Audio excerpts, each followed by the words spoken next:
Hello everyone and welcome back to my channel and happy National Scrapbook Day 2019. Today I'm participating in a really fun YouTube hop with a bunch of crafty friends.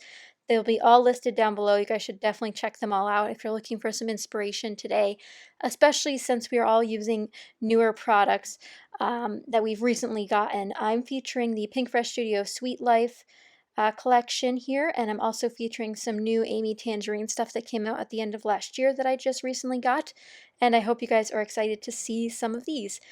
So I have two photos on this layout today. I'm going to cut them both down to 4x4. And originally what I thought I was going to do was use some freckled fawn doilies behind them, but what ended up happening was I couldn't find the doilies. So I just, moved on from that idea and kept working with my other papers here. So I got 3 papers of this collection, which is a new to me collection. I just got the Pink Fresh Studio grab box. I have that video on my channel, and you guys can check that out if you guys are interested in entering a giveaway over on that one. But I did just get these papers. I used this grid piece here at an angle. I believe it was Christina from Redefined Creative who did this on one of her layout lives that she did in her Facebook group, or Facebook page rather, and you guys should definitely check it out if you haven't already. She has a ton of great things going on over there and her shop's really great, so definitely check her out as well. But that's sort of where my layout idea came from. So I'm just going to trim off these edges. I do think I was going to use some of those, but I end up not. And I also apologize that the sort of white grid paper that I have there does really fade well into my desk, so it's really hard to see the edge of the paper. I still mean to use my craft mat, I just haven't pulled it out still since moving, but you'll be able to tell where the edge is when I do the up-close preview. Here I'm going to use this paper. Now this paper is quite crazy to me. It's just a bunch of their different patterns from this collection layered together, sort of like a pre-made, rainbow. And I matted both of the photos on top of that. Now it does look very washed out from a distance, but I promise it's not. And since I decided to go with some Basil Craft cardstock as my background piece, these Amy Tangerine thickers worked perfect. And also in my grab box, I did have these epoxy stickers. So I pulled out a couple. One says staycation. This wasn't a staycation, but I never consider anything a staycation. I think it's just having fun at home. So I figured that would be good for this. It's not like it was in the middle of summer or anything, but I think it's really cute. And I really like that mint color on this page. So I know that I want to put a cluster in the top right and the bottom left. As you guys know, that's my typical cluster spots, and I really do love a diagonal cluster. I do pull out some other new items in my stash. This was the Heidi Swap Emerson collection, I believe, and I ended up putting that back. It just wasn't the right shade of yellow to match the Pink Fresh Studio item, so I just put it back. I do pull out some washi tapes I want to use. I pull out one yellow polka dot, which is just a nice bright yellow, which again coordinates with the papers I've used so far. And I also pulled out a peach toned one, but I don't think I end up using that one. I end up going with a teal instead that sort of matches that minty color but in a different shade. And I think what was really fun about this layout is that it was pastels on craft paper. And if you guys are like original watchers back when I was in college, I used to use craft on every page, and even back before then. Like if you guys are from when I started YouTube in 2009, almost all of my layouts were like craft. There had to be craft on them. It was my favorite neutral to use back in the day. Let me know if you guys like craft down below. I'm always interested if people like it or not. But I am definitely falling back in love with it as time goes on, and these Amy Tangerine stickers really helped, catalyst me back into the craft mindset. But that's definitely my favorite neutral as of right now.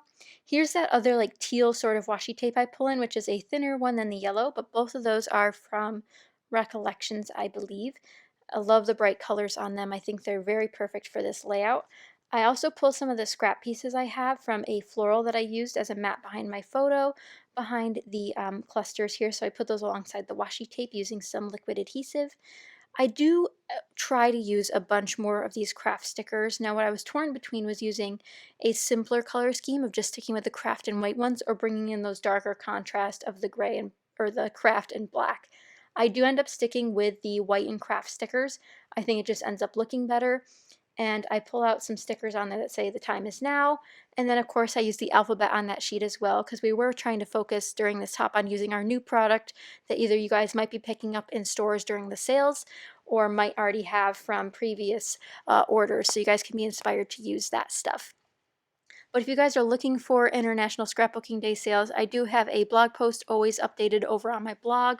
It's just all the crafty deals and steals I find all over the internet, and you guys can definitely check that out if you're interested in getting some new products this weekend. Here I have the enamel dots from this collection. I'm so thankful that I got some enamel dots in my Pink Fresh Studio box. I felt like my enamel dot stash was severely lacking some colors, and let me tell you, these are beautiful pastel shades. I adore them. There's even some brighter shades in there that I find very, very unique. Now, when you do make angled pages like this, so the grid paper there, the white grid with the brown lines is crooked, obviously, but putting the layer on top of that is also very, very difficult. So I pulled in my T-square there to finish it off, and I actually used a bunch of these enamel dots to create that falling cluster sequence sort of look here. And then we hop right into the title. So I have trouble using letter stickers that are in my cardstock sticker sheets. I find that I forget about them very easily unless I'm using the sticker sheet. So I took this opportunity to use this letters that were included on this sticker sheet. So I end up going with a title that says Puzzle Pastime. During the winter this year, we were very, very, very into puzzles. And by very, I mean I probably bought about 12 puzzles, and we did all of them. Which may seem excessive, but let me tell you, when it's snowing outside and you can't really go anywhere, puzzles are a great alternative. So we worked, this is the one puzzle that we worked on. It's a nice like wolf painting that was transformed into a puzzle. And it's one of the hardest puzzles we've ever done because all of the shapes are unique. You can have round edges, you can have small pieces, you can have big pieces. Very difficult, but we did enjoy it. Here I also pull out some of the Paige Evans Whimsical Collection puffy stickers. These are something also relatively new to me, and I did use, I think, a nice light teal heart and a pink heart, if I remember correctly, and then one little sticker there that says Better Together that's rounded, so I put that with a flare at the top. But that is it for this layout, guys. I hope you guys enjoyed, and here are some close-ups of it in case you guys couldn't really see due to the contrast there what was going on. I adore the epoxy stickers and the enamel dots and then this collection all together. And I'm glad I used up a bunch of it for the first time on this layout. Make sure to check out everyone down below, and I hope you guys have a fantastic International Scrapbooking Day and weekend, and I hope if you guys can't craft this weekend that you can sometime soon. Thank you guys so much for watching. Please subscribe if you're not already and give it a thumbs up if you enjoyed, and I will see you guys soon. Bye.